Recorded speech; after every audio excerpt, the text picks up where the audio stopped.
Lesson number 1, never go with strangers.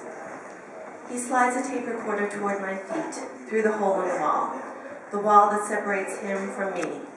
I'm confined underground, in the dark, in a cell made of cinder blocks and steel. The hole, just big enough to fit both of my hands through, is the only visible opening in the cell. There are no doors, no windows. Where's the trash, he barks. His voice makes me shiver all over. He sets his lantern down on the ground. I hear the familiar clunk against the dirt floor. The lantern's beam lights up his feet, work boots, soiled at the toe, laces that have been double knotted. I shouldn't have to ask for it every time. Time. How long has it been? 2 weeks, 2 months? Was I unconscious for more than a day? He took my wristwatch, the purple one with the extra long strap that wound around my wrist like a bracelet. My father gave it to me on my 15th birthday, just before I found out the truth. And now I may never see my father again. The thought of that is too big to hold in. A whimper escapes from my mouth. Tears run down my cheeks. I hate myself for being here. I hate even more the fact that I probably deserve it. I lean forward, pushing my plastic bowl through the hole, eager to appease him. Hours earlier, he'd filled the bowl with stale crackers and had given me a lukewarm cup of tea. My stomach grumbles for a hot meal, though the thought of eating one makes me sick. He snatches the bowl and then pushes the tape recorder a little further inside. As he does so, I catch another glimpse of the mark on his hand, on the front of his wrist. I think it might be a tattoo. What is this for, I ask, referring to the tape recorder. Aside from the clothes on my back, my only current possessions are those he's given me: a flashlight, a blanket and pillow, a roll of toilet paper, a basin of water, and a cat litter box. If it weren't for the flashlight, I'd be totally in darkness. I shine my flashlight over the recorder.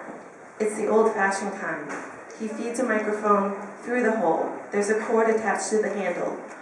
Only speak when spoken to, he reminds me. Now be a good girl and plug the mic into the recorder. With jittery fingers, I do what he says, fumbling as I try to plug the cable into the hole at the side, finally succeeding on the 5th try. I want you to record yourself, he says. Tell me what you love and what you hate, what scares you the most. What scares me? More tears drip down my cheeks. I'm scared that I'll never get out of here. I'm scared that I'll never get to see my parents again, and that I'll have to pay for what I did. I move my flashlight beam up the wall. Unlike the cinder block back and side walls, the front of the cell has a solid steel frame consisting of a locked steel door, similar to that of a prison cell, except with no bars to look out. As you can imagine, I love a good scare, he laughs. I huddle into the far corner of the cell and pull the blanket over me, still trying to piece together what happened the night I was taken. I remember talking to him for at least an hour at the bar, and then following him out the side door. We walked toward the back of the building, where his car was supposedly parked. It was dark, a spotlight had busted. We were passing by some trash cans. I remember trying to keep my balance while standing on the lid. Why was I doing that? And what happened afterward? Did I fall? Did anyone see me? Did I pass out before he drove away? Whatever you do, don't waste my time, he snaps. Don't record how much you hate it here or how you think I'm a monster. Those opinions are irrelevant to me. Is that understood? I nod, even though he can't see me, and dig my fingers into the dirt floor, trying my best to be strong. I'll be back in an hour, he says, as if time has any meaning for me since I don't have a watch. I nibble on my fingernails, too nervous to care that they're covered in dirt. Can I have more water first? I ask, knowing that I'm speaking without permission, but needing to, because my throat feels dry, like sandpaper. Not until the tape's done, he snaps again. I listen as he walks away, the soles of his shoes scuffing against the dirt floor, the door he entered by, the one that leads to a set of stairs.